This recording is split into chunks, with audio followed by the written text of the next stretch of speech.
Allez, bonjour à toutes et à tous. Ce matin, on va faire un petit tour très rapide sur les UT plus courtes que le brief hebdo, en regardant toujours pareil les quatre piliers qu'on suit. Et avec, on va regarder ce matin en plus le WTI qui arrive sur les zones spéculatives de moyen terme.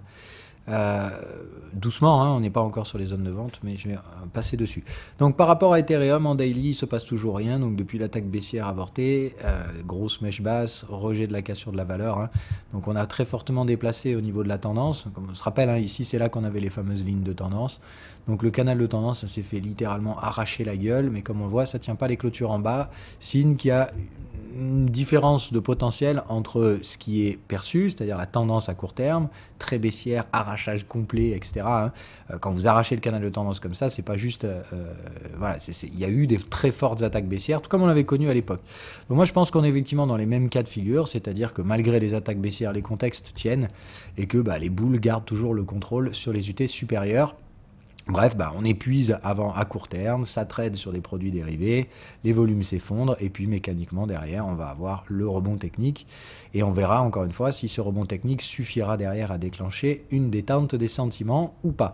Les niveaux à venir tester, c'est toujours les mêmes pour ma part, ceux où on a décroché le canal de tendance. C'est ici qu'on verra si vraiment il y a prise en contrôle des vendeurs, ou si justement ici il n'y a plus personne et cette zone redevient un support aussi vite qu'elle était devenue rien du tout, hein, puisque encore une fois une résistance c'est quand on revient tester un niveau et qu'on le rejette. Donc là c'est juste de dire on a cassé un support, c'est une partie baissière de l'équation. La seconde c'est de revenir le rejeter ce niveau. Donc on verra, mais le niveau à tester c'est bien clairement les 2600 sur l'Ethereum.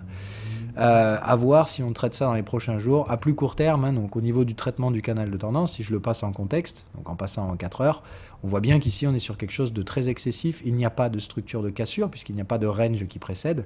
Donc là encore une fois, le principal problème auquel on est confronté, c'est qu'on a donc des accélérations baissières, des ruptures de contexte, sans contexte de tendance baissière. Donc c'est très très compliqué encore une fois de gérer ces trucs là. Ça sent clairement en fait plutôt donc comme je dis toujours des cassures dans les ranges, on reporte des ratios 1 pour 1, ça casse par là, on reporte le bout de range qui précédait et tout ce qu'on obtient c'est des reports de range 1 pour 1. Donc vous voyez, on est vraiment toujours pareil, les cassures sont très psychologiques, stupides, très anti-statistiques parce que vous voyez rarement des trucs se produire de cette façon.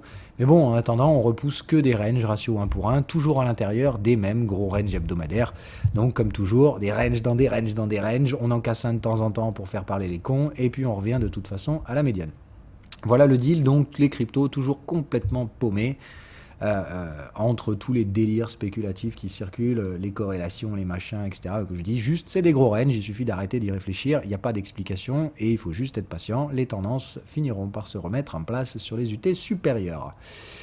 Côté indiciel, on s'en bat les couilles, je les regarde pas du tout ces indices, on regarde rapidos les taux, donc les taux, attention, on est toujours très très fort dans la tendance haussière, pas la moindre remise en question, mais je m'attends à la voir donc éventuellement dans les prochains jours. Comme prévu, la zone des 3% est traitée de façon assez peu intéressante pour l'instant, donc on est en train d'essayer de voir si on va réussir à constituer un range ici. Je suis curieux de voir si on va rejeter au niveau de cette troisième borne de range là. Si tel est le cas, je pense qu'on n'aura aucun mal à essayer d'attaquer ce contexte. Pour l'instant, voilà. Donc les deux zones spéculatives, vous l'avez bien compris, c'est donc renverser ce contexte, venir chercher un support sur les 2,70, là où il y avait un ancien support également, ou justement continuer dans le sens de cette tendance pour essayer d'aller taper la zone des 3,30. Moi, il me semble que les 3,30 sont à faire, mais c'est surtout quand on regarde au niveau hebdo qu'on voit pourquoi cette zone est très importante et qui me semble nécessaire, encore une fois, de peut-être ranger un petit peu avant, dans le sens où ici, c'est là que se trouvent les anciennes résistances à venir casser derrière. Donc il semblerait effectivement logique qu'on prenne le temps de faire une petite pause ici, peut-être de revenir recharger sur les 2,70 avant d'attaquer ce niveau pour chercher comme d'hab le gros sommet. Comme on l'a dit, les taux iront toujours anticiper ce que fait la Fed. Donc là, à mon avis, vu ce qui a été annoncé comme rythme de rehausse de taux sur la Fed, on a à peu près là, à l'heure actuelle, un voire deux trimestres d'avance. Donc je pense encore une fois qu'il est logique ici que le rythme commence à ralentir. Vous voyez, en fait, ce genre de truc où on va commencer à ranger à la hausse, en attendant effectivement, mais toujours en restant au-dessus des taux directeurs de la Fed. Comme on l'a dit, l'objectif c'est de toute façon d'aller trader au-dessus de ce truc-là. Donc les taux à surveiller, mais pas à trader pour l'instant. C'est plus de dire qu'un ralentissement pourrait permettre peut-être une détente sur les actifs qui se sont fait déchirer dernièrement. L'euro-dollar, il faut y passer parce que, donc, comme j'ai dit, la thématique dollar est très complexe à gérer. Et qu'est-ce qu'on a? Oh putain, 180 degrés sur l'euro-dollar. Alors attention, il faudra clôturer la semaine. Mais comme d'hab, toujours tout le monde s'excite sur les niveaux de support de moyen terme, en mode oh mon Dieu, on va casser, etc., etc. Bon, il faut faire attention. Encore une fois, je l'ai dit, on va probablement rester ici très longtemps. Mais par contre, casser cette zone, ça me paraît assez peu probable. Gold et silver, petit tour rapide, toujours tentative d'accélération, mais tout comme l'euro-dollar, à mon avis, va nous faire un 180 degrés. Je pense que ce sera pareil pour le silver qui risque de repartir aussi sec. Donc, toujours pareil, je ne comprends pas ce qu'on fout sous les contextes dans ces mouvements haussiers. Donc, on va être patient et on va essayer de voir à quel moment les gogoles ont fini de jouer avec les prix. Les cycles sont acheteurs, le momentum est complètement arraché à la vente. Autant vous dire que ça peut repartir très très vite. Donc, je surveille très attentivement ces zones spéculatives. C'est ce qui m'intéresse le plus en ce moment. En plus du WTI. Alors lui, le WTI, c'est plutôt sur les UT 4 heures qu'il faut aller le chercher. Donc je rappelle, je pense que l'objectif, c'est d'essayer de freiner ce bordel dans lequel on s'est mis là, avec l'espèce de délire. Puisque vous le voyez, contexte, lui détecte que ça n'est jamais arrivé. Donc comme je l'ai dit, lui, il voit que ça a été trop volatile et qu'on ne tient pas les clôtures. Donc il rejette cette valeur. Raison encore une fois pour ma part de penser que on risque de rejeter vénère là la prochaine bande de range. Soit elle sera vendeuse, donc là on arrive dans le territoire vendeur. C'est-à-dire que si cette troisième borne devait être vendeuse, on va attendre une seconde. Voilà, c'est clairement là que ça doit rejeter. On est sur le Fibo 61. Problème, il n'y a pas de signaux de tendance. Tout ce qu'on a, c'est des signaux de take profit. Donc c'est vrai que pour l'instant, je dirais, attention, ça sent quand même le range neutre. Donc le fait que le pétrole s'est peut-être légitimement installé au-dessus des 100 $. Maintenant, comme on a tout anticipé en mode fin du monde, il va falloir probablement rester là et maintenir la valeur. Donc attention, pour l'instant, moi je ne traderai pas le range en tant que range vendeur parce que le take profit ne me suffira pas pour juste statuer de la mort sur le pétrole. Donc j'aurais plutôt tendance à dire que je travaillerai un range neutre. Donc j'aimerais vendre ça à peu près à 120 $, le WTI. Je place déjà mes ordres, je vous le dis. Mais ça m'intéresse donc de shorter le pétrole à 120. Et ça risque d'être le move intéressant des prochains jours. Côté dernier pilier, Apple, on s'est bien fait des montax, les accélérations baissières sont nettes, les contextes ont cédé, donc la valeur se pète la gueule. Encore une fois, attention, je sais qu'il y en a beaucoup qui pensent rebond, etc. Le principal problème des États-Unis, c'est pas le Nasdaq, c'est les gros dans le Nasdaq. Pour moi, la plupart des composants du Nasdaq ont déjà fait les bottoms et ils vont rebondir. Mais par contre, si Apple se prend une quenelle, le Nasdaq va rester à la baisse. Donc c'est toujours le principal problème des gens qui me parlent de cette corrélation avec le Nasdaq, etc. De quelle partie du Nasdaq on parle? Parce que oui, je pense qu'il y a une corrélation avec certains des composants du Nasdaq, ceux qui se sont fait des montax de 80% comme les cryptos. Et dans ce cas-là, effectivement, tout ce bordel a été mis dans le même panier et tout le monde devrait probablement rebondir en même temps. Mais quand vous regardez le Nasdaq, c'est pas ces trucs-là que vous regardez. Vous regardez pratiquement 30 à 40% de trois valeurs. Et principalement du Apple. Donc le principal problème de ce truc-là, c'est que si Apple, il n'y a pas du tout il n'y a pas la moindre structure de bottom sur Apple, alors j'en vois déjà me sortir, il y a une épaule, tête épaule, ok, bon d'accord, mais je veux dire, ça sent surtout le gros piège à con. Moi je vois qu'une seule chose, c'est que la valeur décale vénère au sud, et qu'on a cassé des supports, etc. Donc à mon avis, on est plutôt en train de constituer de très belles résistances sur Apple, ça casse des cycles, etc. Moi je vois pas comment dans un truc pareil, on recherche des achats sur des structures épaule-tête-épaule quand on est en train d'amorcer des renversements baissiers de moyen terme. Donc bref, moi je suis toujours très très inquiet par la direction que prend cette boîte. Maintenant, voilà, on est sur une zone, bas de canal, c'est logique ici que ça freine un peu, mais je pense encore une fois qu'on va glisser puis casser ce canal, puisque les flux baissiers sont tout à fait logiques sur Apple, sur le Nasdaq. Mais je pense que ça, ce sera fait à cause d'Apple, d'accord? Et qu'après, on pourra avoir le rebond. La zone que je pense potentiellement atteignable sur le Nasdaq, c'est ici, histoire d'aller chercher des niveaux donc, de panique totale. Comme je vous dis, là, ici, on est à moins 35, les cerveaux commencent à s'éteindre. Je vous dis, le principal problème, en fait, qui m'inquiète sur le Nasdaq, c'est que vous connaissez les niveaux psychologiques, que je vous ai déjà donnés. Si j'arrive à retrouver ce que je veux... Ah merde, c'est où déjà ? Voilà, donc le truc c'est que quand vous avez les niveaux psycho, c'est-à-dire le moment où vous, comme n'importe quelle personne, mais surtout la psycho de marché, commence à être impacté, c'est à moins 30. Donc comme par hasard, on arrive à moins 30, c'est le moment où je vous dis les gens vont commencer à éteindre le cerveau. Au lieu de réfléchir avec leur graphique, ils commencent à réfléchir avec leur tête et les sentiments qui vont avec. Ah là là, qu'est-ce qui se passe si on va plus bas que ça, c'est la fin du monde. Donc j'ai l'impression qu'on va y aller juste pour faire chier le monde, déclencher des mouvements psychologiques. Mais voilà, retenez qu'à moins 30, c'est le moment où pas mal de cerveaux commencent à s'éteindre, et au lieu de réfléchir gestion du risque, ils réfléchissent peur, euphorie, panique, machin, enfin bref, on réfléchit sentiment. Donc bas de canal, moins 30%, ça fait malheureusement pour ma part trop d'éléments techniques qui vont probablement être dégradés juste pour déclencher des éléments psychologiques. Et je pense encore une fois que le responsable, ça va être celui-là. Donc attention à la panique potentielle sur Apple, qui pourrait donc foutre la merde sur le Nasdaq. Il n'y a pas du tout de signaux acheteurs sur notre ami le Nasdaq. Donc pour ma part, je reste très prudent sur les achats. Je pense encore une fois que les corrélations Nasdaq crypto, c'est du vent. Donc j'aimerais bien qu'enfin les composants du Nasdaq rebondissent, sauf Apple, et que nos amis les cryptos s'y remettent un petit peu. Puisque donc si on regarde les altcoins et pas que Ethereum et tout ça, on est toujours sur un marché qui est pas très sexy. Si je regarde le top des altcoins pour ma part, le rebond supra-génial n'arrive pas. On a un rebond pour l'instant, mais encore une fois, calmos. On est toujours sous l'influence du cycle vendeur, toujours les mêmes cassures avec ratio 1 pour 1, etc. Donc toujours les mêmes cassures de canaux de tendance très violents, mais on est toujours sous des contextes avec des moyennes ascendantes. Donc ça, encore une fois, ça revient toujours chercher la valeur avant d'être baissier. Donc je pense toujours que ce retour à la valeur va se mettre en place, mais le problème c'est que comme la valeur se dégrade, d'accord, il faut aussi comprendre que le temps ne profite pas nécessairement à ces actifs-là. On peut tout à fait rester là très longtemps, même si on retouche la valeur qu'en septembre ou en octobre. Donc il ne faut pas, à mon avis, partir du principe que ça va rebondir vénère, etc. Si ça rebondit vénère, on aura un rejet de valeur. Et là, je vous dis, on aura un vrai bull market qui va se réamorcer sur les bons projets.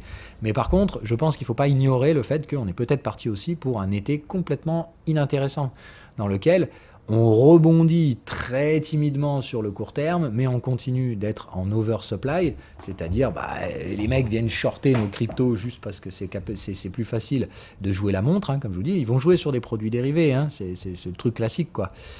Pour bloquer le temps, et effectivement, comme je vous avais dit dans une autre émission, jouer la montre, c'est une des bonnes probabilités. Il y a encore des gens qui sont leveragés, mais qui ont des stop-loss très bas. Et avec la remontée des taux d'intérêt, il suffit juste de passer 5-6 mois à plat, de tenter une petite mèche après, et puis ça dégomme tous ceux qui traînaient encore dans le marché. Donc je pense que c'est une des options assez probables de market making de ce marché, c'est-à-dire arbitrage de la volatilité. De toute façon, il n'y a plus rien, il n'y a plus d'alpha, bêta, delta, donc là il ne reste plus qu'une chose, c'est jouer le temps, donc jouer les gammas. On va voir un peu ce truc-là. C'est ce que je garde encore comme idée du coin de ma tête. Donc malheureusement, dans ce cas-là, il faut comprendre qu'il n'y a pas de dégradation de prix à venir. On a probablement déjà fait le pire. Mais par contre, dans votre tête, le fait de ne pas rebondir risque d'installer des sentiments baissiers irrationnels, complètement irrationnels. Donc on fait attention encore une fois à ça. L'ambiance est merdique, les sentiments le sont toujours.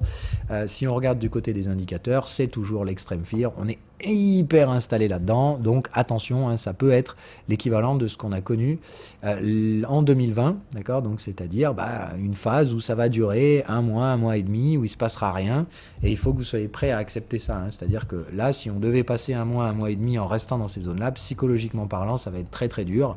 Il suffira d'une réattaque baissière type double bottom et vous serez tous en panique, en mode c'est bon, je vends, j'en ai marre. Donc on tient notre patience. Rappelez-vous que normalement vous avez des revenus passifs qui vous permettront de tenir un petit peu mieux cette psychologie.